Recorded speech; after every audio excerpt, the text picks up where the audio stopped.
Today we're going to talk about how we manage multiple aquariums. Each of these aquariums run differently. Different species, different roles, different ecosystems. Managing multiple tanks isn't about doing more, it's about understanding how each system functions. This is our temperate river tank, one of our most stable systems. Before we touch anything, we observe.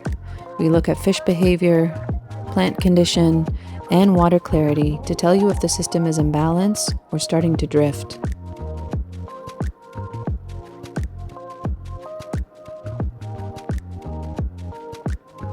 Every 1 to 2 weeks, we test our water parameters in each tank. We look at ammonia, nitrates, nitrites, pH, but more importantly, we're looking for trends. Because in a healthy system, the numbers support what you're already seeing.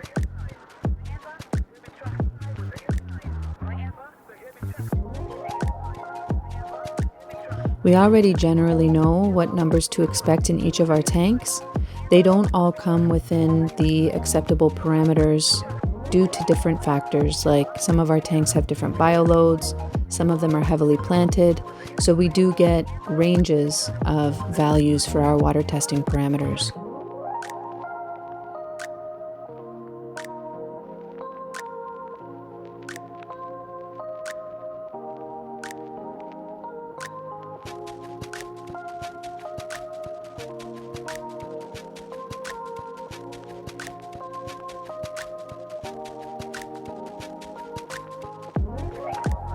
This tank is looking good. All the numbers are acceptable. We're happy with the results.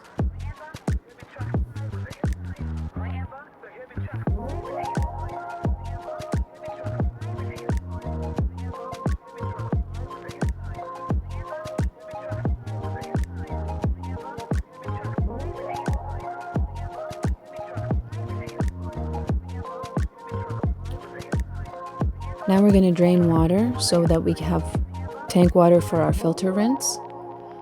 When we do end up stepping in, it's very controlled. We remove just enough water to safely service the system without stressing the fish or disrupting the environment.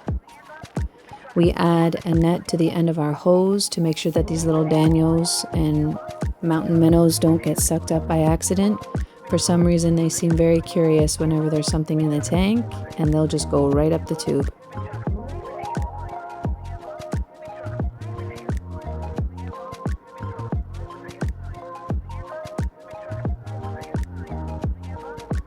We're only going to take a small amount of water here. We really don't need that much for the purposes of rinsing out the filters.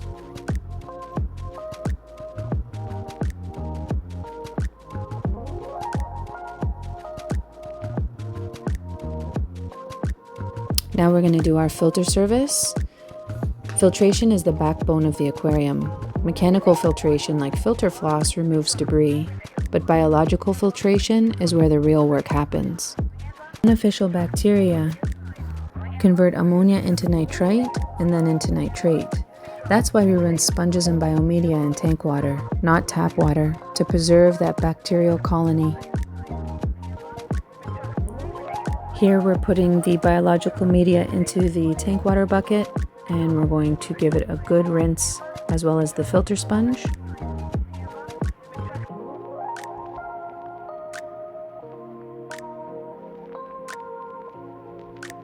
We're going to pack that back in.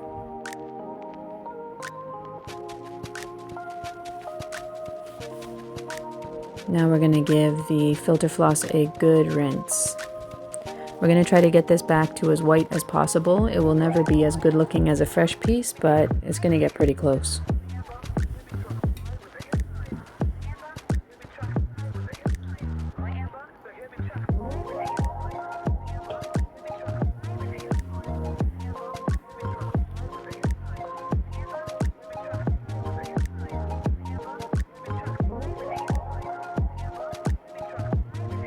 That looks much better. Into the casing it goes, and we're going to go put this back into our filter housing on the back of the fish tank.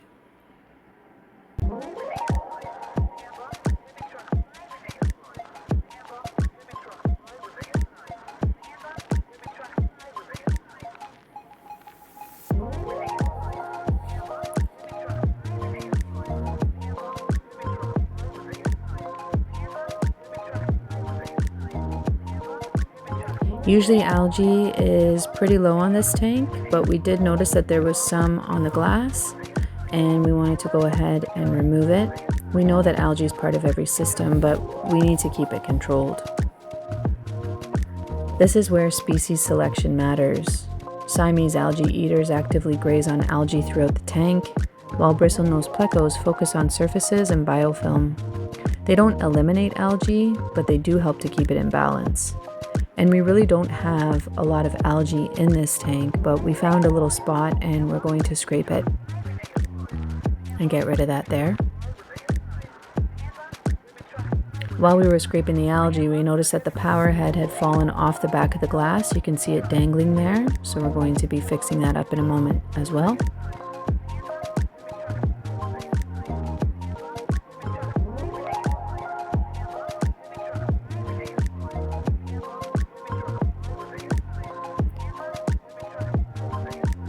Whenever we look at the tanks, we also check other pieces of equipment. We notice when things like this happen. This is not the only time that the power head has fallen off the glass there. It happens more often than we like to admit. So we do have to place it over and over again, which gives us a good chance to be able to check the flow and make sure that the oxygen levels are high. We also like the power head because it helps prevent waste from settling into problem areas. This is our river tank, so we like to keep a stream of flow going through here, and the fish really like playing in it. Then we noticed back on the tank that our little thermometer had also detached from the glass, so we're going to go ahead and put that back on the front where it's nice and easy to see.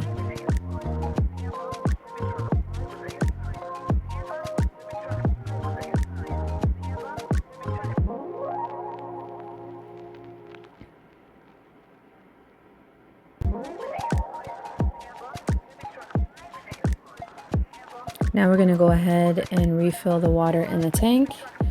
We're going to attach our Python system to the sink. Close that little valve at the bottom, make sure it's nice and snug. Last thing you want is water spraying out of your tap all over the room, so you got to make sure that connection is nice and snug. And then we're going to attach that handy hook to the side of the tank. And we're going to refill the bit of water that we had removed, of course adding our water conditioner, which is going to dechlorinate the water, make it safe for the fish.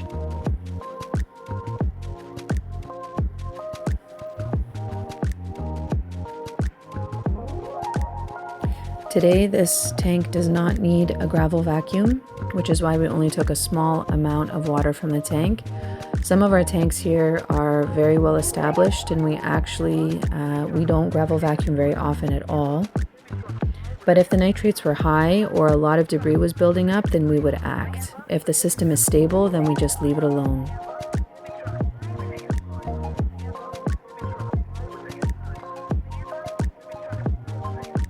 And she's looking pretty good. Next, we're going to go to our Eden tank, which is our tropical tank. This tank does not need a lot of servicing from us whatsoever.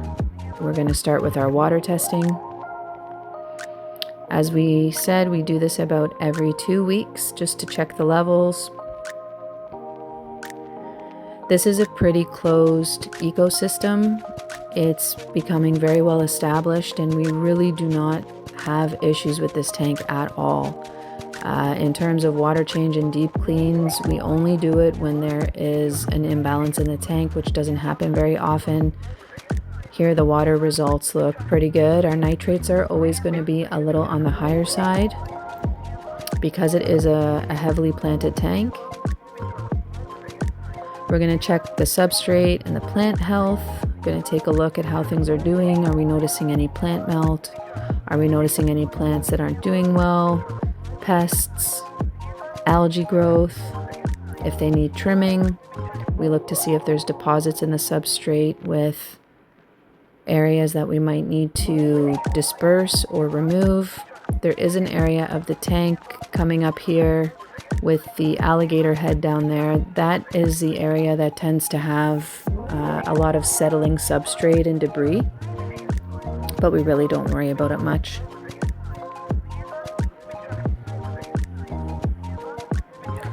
This tank is a great example of a developing ecosystem. The plants play a major role. So we have water wisteria, Java ferns, Amazon swords, red root floaters, and they do a great job at helping to stabilize the system naturally. Now we're going to check our filter and equipment. Yes, that is a plant growing in our filter media. We're trying to get the roots through there. It's going to be another area where nitrates are able to be absorbed as the water flows through the filter. This filter does not need servicing or rinsing whatsoever. We do occasionally put plants at the back of the tank and try to grow them. The water from these tanks are excellent sources of food for plants. Now we're going to move on to the village, which is our molly tank. This is the third tank we're going to cover today. Again, we're going to start with our water testing, make sure all of the parameters are good.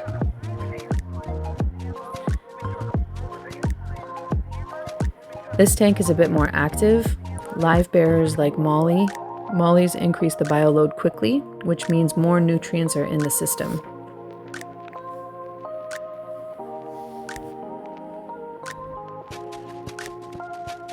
Looks like our values are good. We do have to watch the water hardness because we have apistogrammas in here. Everything looks pretty good.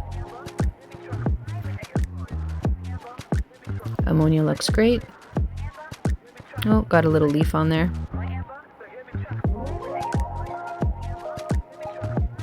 So we always look at the fish behavior, the plants, the substrate, and the snails. We do have to do some snail management since our overfeeding incident.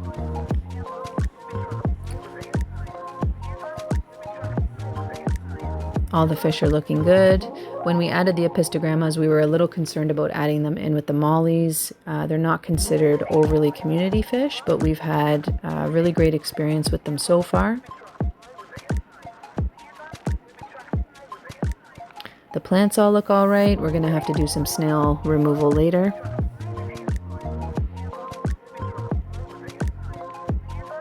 So this tank has a little fry developing, and species like apistogrammas help naturally control populations by preying on smaller fish when necessary. So here we're going to do another full filter clean. Looks like the filter's in good need of a rinse.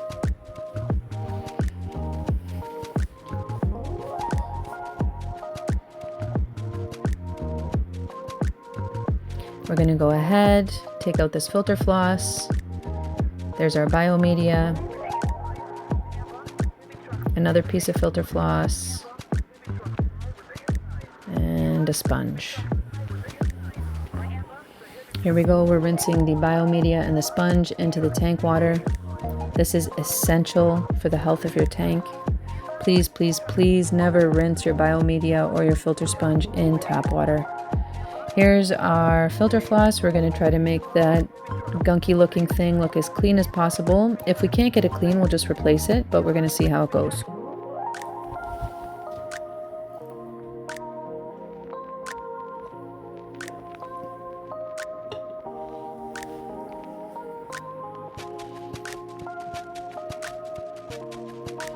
Give it a wring out.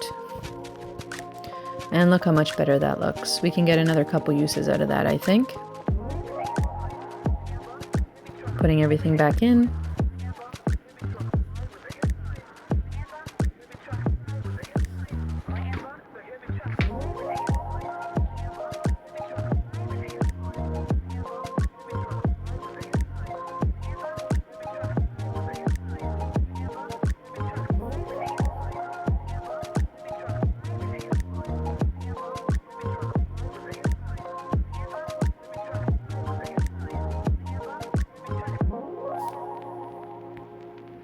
All right, and we're going to put that back into the filter housing, close it up. The only other bit of equipment we have in here is our heater, and we always have a look at that so we know that it's in working condition. Set the back there, kind of hidden by the plants.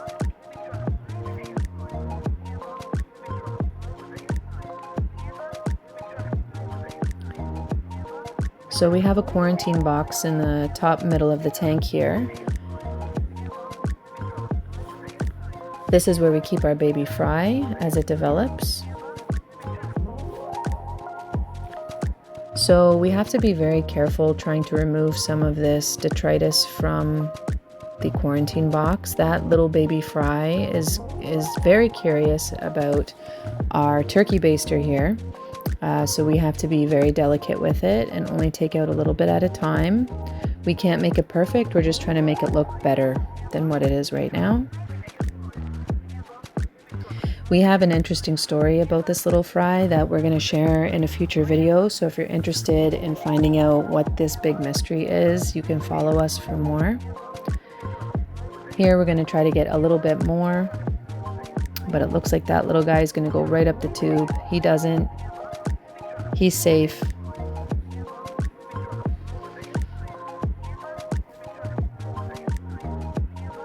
In the substrate, you're going to see some detritus as well, and that's normal.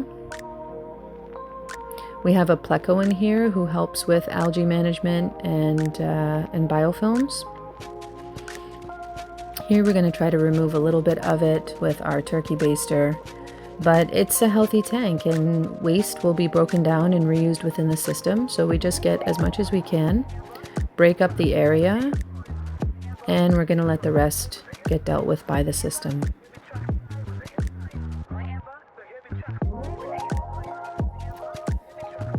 Snails are another indicator. When populations increase, it usually points to excess nutrients. I like to manage them manually, but species like coolie loaches can also help by foraging through the substrate and disturbing areas where the snails thrive.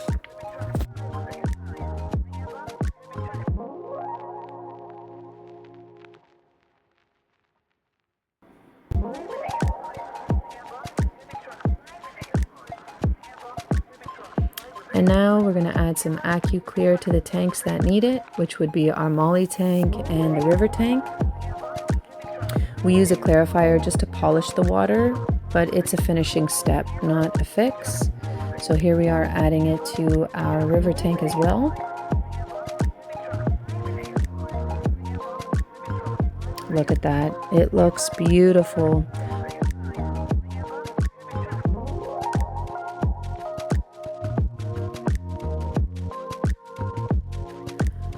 When everything is working together, fish, plants, bacteria, the tank becomes stable. River, tropical, and molly tanks, each one different, but all balanced. The goal is always the same: less intervention over time. Whether we're managing our own aquariums or maintaining tanks for clients, we're not chasing problems, we're managing systems. Because aquariums aren't just tanks, they're living ecosystems, and if you pay attention, they'll always tell you what they need. We want to thank you for watching our video. If you'd like to support our channel, you can like and subscribe, and we'll be posting a lot more in the future. Thanks for watching.